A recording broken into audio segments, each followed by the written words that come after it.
أصبحنا وأصبح الملك لله والحمد لله لا شريك له لا إله إلا هو وإليه النشور. أصبحنا على فطرة الإسلام وكلمة الإخلاص وعلى دين نبينا محمد صلى الله عليه وسلم وعلى ملة أبينا إبراهيم حنيفا وما كان من المشركين. أشهد أن لا إله إلا الله وحده لا شريك له والحق المبين وأشهد أن محمدا عبده ورسوله لا نبي بعده صادق الوعد الأمين. اللهم صل على محمد وعلى آل محمد كما صليت على إبراهيم وعلى آل إبراهيم إنك حميد مجيد. قل اللهم مالك الملك تؤتي الملك من تشاء وتنزع الملك ممن تشاء وتعز من تشاء وتذل من تشاء بيدك الخير إنك على كل شيء قدير. رضيت بالله ربا وبالإسلام دينا وبمحمد نبيا ورسولا. رب اشرح لي صدري ويسر لي أمري واحلل عقدة من لساني يفقهوا قولي. Dilan, oh Dilan.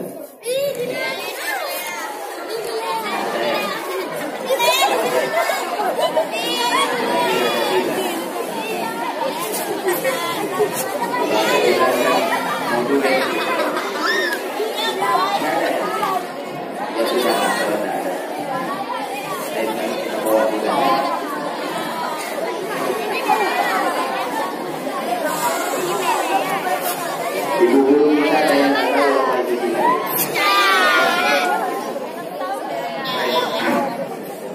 Alhamdulillah. Allah Subhanahu wa Ta'ala kembali memberikan kepada kita kehidupan pada hari ini dengan berbagai karunia yang luar biasa sehingga kita bisa menikmati kembali indahnya hidup, bahagianya hidup. Pada hari yang berbahagia ini, semoga hari ini akan menjadi lebih baik daripada hari-hari kemarin insyaallah. Seiring dengan itu pula, dan senantiasa terutama pada hari ini, hari Jumat yang disebut dengan Ayyamul Sayyidul Ayyam, ya, Sayyidul Ayyam, penghulu segala hari, hari Jumat. Hari ini kita disunnahkan untuk memperbanyak apa? Salawat. Allahumma salli ala sayyidina Muhammad wa ala alihi wa sahbihi wa barik wa sallim. Hari ini adalah hari di mana kita salah satu amal yang paling diunggulkan adalah berselawat kepada Rasulullah Muhammad sallallahu alaihi wasallam. Rasulullah SAW mengatakan, barang siapa yang enggan berselawat ketika ia mendengar namaku disebut oleh orang lain, maka sungguh dia termasuk orang yang begitu. Ya.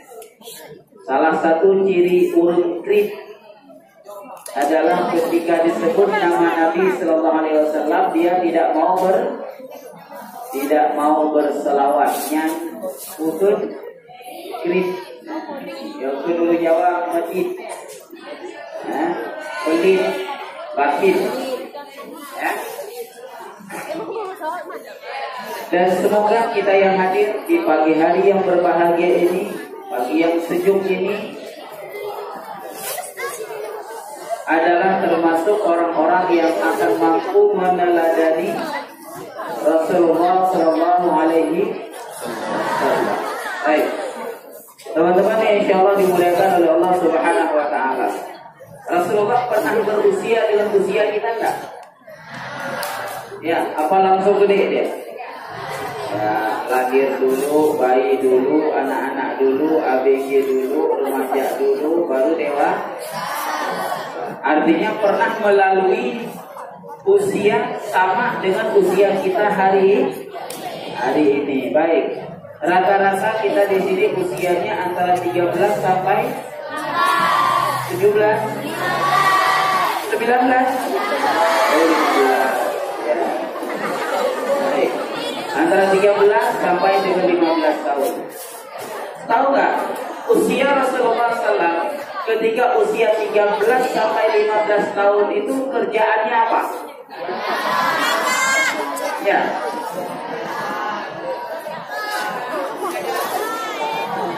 Apa kerjaan Nabi di usia 13 sampai 15 tahun?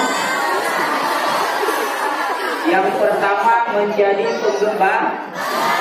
Apa yang digembalain? Domba. Kemudian berapa ekor yang digembalain? Domba 5.000 ekor, onta 1.500 Tahu nggak? Ya, ini kerjaan Nabi yang pertama. Di usia 13 sampai 15 tahun kerjaan Nabi menggembala domba yang jumlahnya 5.000 ekor, onta 1.500 dan beliau menggembala sendiri di sebuah wadi namanya. Kalau kita namanya waduk ya. Kalau kita namanya waduk, kalau dalam bahasa Arab disebut wadi. Jadi wadi, waduk, itu ya, 12 ya. Wadi, waduk. Wadi itu adalah sebuah lembah yang kalau hujan dia tertampung air di sana. Kalau kita waduknya ada air terus ya. Nah, kalau di Arab itu airnya ketika hujan baru ada. Ya, kalau tidak hujan nggak ada. Dan airnya tidak cepat hilang karena tanahnya batu, sehingga dia menjadi kolam. Menjadi waduk, ada air di sana. Dan lama hilang air itu, sampai berbulan-bulan baru habis air itu. Itu pun kalau diambil, kalau nggak diambil, tambah lama lagi dia baru hilang. Dia kayak kolam langsung. Karena bukan tanah. Di sana itu batu. Kalau kita taruh air dalam batu hilang nggak? Nah, kalau nggak diambil. Nah, di sanalah Rasulullah menggembala onta dan kambing. Jarak dari Mekah, waduk ini sekitar lebih kurang 5 km arah Arafah. Nah, kalau melihat di Google itu atau di YouTube, ya, arah Arafah itu lebih dari 5 km dari Mekah. Ya, jadi beliau bawa itu kambing. Kalau 5 km dari sini sampai mana ya? Itu kejauhan. Ya, Luawi lah ya. Kita Politeknik gitu ya. Nah, bawa kambing dari sini bawa ke Politeknik sana, Bukit Rata. Nah, di sanalah beliau gembalain. Ya, sorenya baru bawa pulang lagi ke Mekah. Dan 5.000 ekor domba itu, 1.500 ekor onta itu bukan milik beliau. Beliau hanya bertugas menggembalakan dan kemudian terjadi bagi hasil. Jika kambing-kambing itu beranak, dihitung jumlah anaknya berapa. Kalau 10 bagi 2, 5 ekor untuk Nabi, 5 ekor untuk pemiliknya. Ya, demikian juga dengan onta. Karena Rasulullah kalau menggembala itu biasanya sampai 6 bulan. Ya, 6 bulan menggembala baru selesai. Kemudian nanti ambil lagi punya orang lain, gembala lagi. Jadi bagi hasil. Dan biasanya ketika beliau gembalain, domba itu beranak banyak, onta itu beranak banyak, ya, susunya banyak. Nah, susu juga diperang, kemudian diambil, ditimbang berapa kilo bagi 2. Separuhnya untuk Nabi, separuhnya untuk pemilik onta. Ya. Umur 13 tahun Nabi sudah menghasilkan ratusan dinar. Ya, ratusan dinar. Mau tahu berapa satu dinar? Satu dinar itu, ayo hitung ya, yang cepat matematika. Satu dinar itu 40 dirham. Ya, 40 dirham. Satu dirham itu 2,3 gram emas. 2,3 gram kali 40 berapa? Ayo cepat matematika. 2,3 kali 40 berapa? Sedikit aman. Ya. 20 44. Itu berapa deh? 62. 44. 62. 84. Ya. Oke, kita ambil 80 dirham, 80 gram tadi ya. 80 gram satu di 80 gram itu berapa banyak? Satu mayang itu 3 gram loh. 80 gram itu berapa mayang? Hampir 30 mah. 80 gram lagi itu 90 gram itu 30 mayang. Berarti hampir 30 mayang dikurangi 3 gram.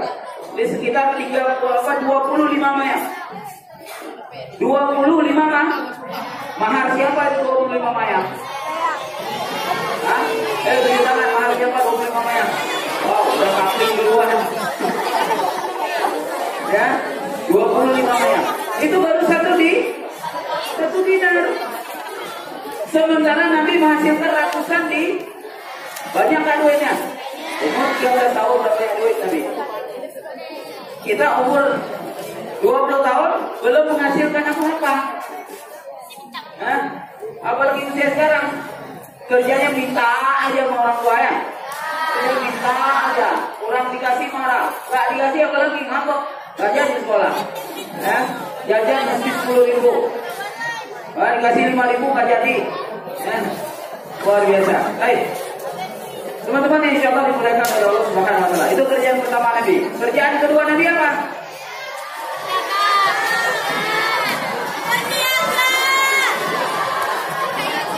Menjadi prajurit dalam perang. Umur 14 tahun. Umur 14 tahun Nabi sudah jadi prajurit dalam perang. Perang apa? Ada yang ingat Nabi ikut perang apa? Perang Fijar. Perang Fijar. Umurnya 14 tahun baru. Berarti baru kelas 2 ya? Kelas 2 SMP. Udah jadi prajurit dalam sebuah perang. Dan perang Fijar itu adalah perang besar, melibatkan 3.000 prajurit antara suku Quraisy dengan bangsa Arab Badui. Arab Badui itu Arab berkulit hitam yang tinggalnya di pegunungan, ya, di pinggiran. Dengan suku Quraisy. Suku Quraisy itu orang ganteng-ganteng kayak Dilan gitu. Tapi lebih ganteng lagi. Kalau Dilan punya jenggot ya. Ya. Melibatkan 3.000 prajurit dan salah satu dari 3.000 prajurit itu adalah Rasulullah SAW. Apa kerja Rasulullah dalam perang Fijar itu? Beliau membantu suku Quraisy di dalam mengumpulkan peluru. Waktu itu belum ada tembak. Panah. Setiap anak panah yang ditembakkan oleh orang Arab Badui dipilih oleh Nabi, kemudian dikasih ke orang Quraisy tembak balik itu anak panah ke orang Arab Badui.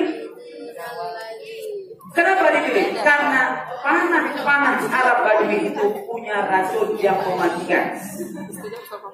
Orang Arab Badui itu pintar buat racun, karena rata-rata mereka para penyihir. Banyak dukun di Arab Badui itu waktu itu, bukan sekarang. Sehingga panah mereka beracun. Nah, orang Quraisy panahnya biasa aja, ujungnya cuma besi, udah gitu aja, nggak ada racunnya.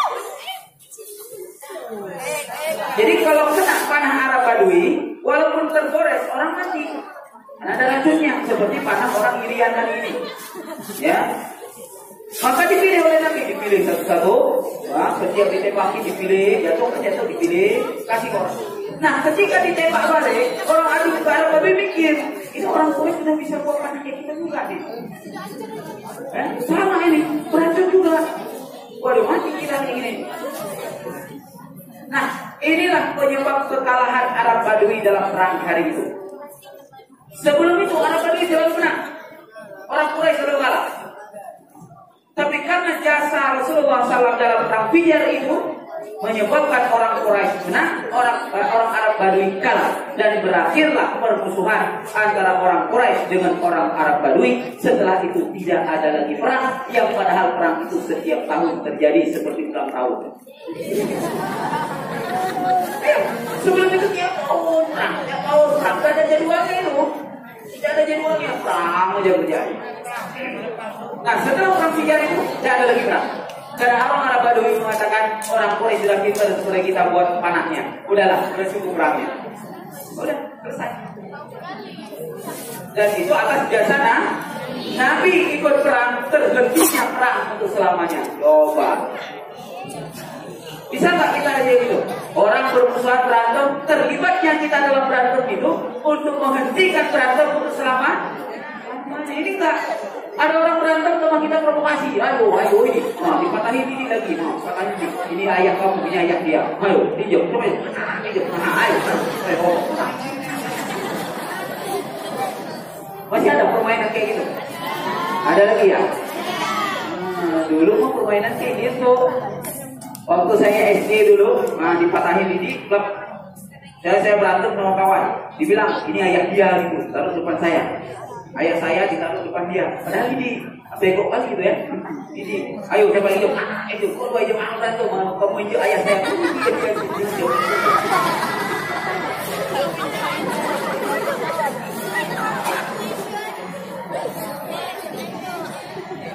Nabi terlibat dalam sebuah perang untuk menghentikan perang. Kita terlibat dalam sebuah perkelahian untuk memperparah perkelahian. Jika terjadi tawurannya dan seterusnya. Baik. Apalagi terjadi waktu itu? Ya. Mencoba berdagang. Belum berdagang. Mencoba berdagang. Umur 15 tahun. Dibawa oleh pamannya menuju negeri Syam. Jarak negeri Syam itu 1.200 km dari Mekah. Jalan kaki. Dari sini dari mana? Dari Palembang.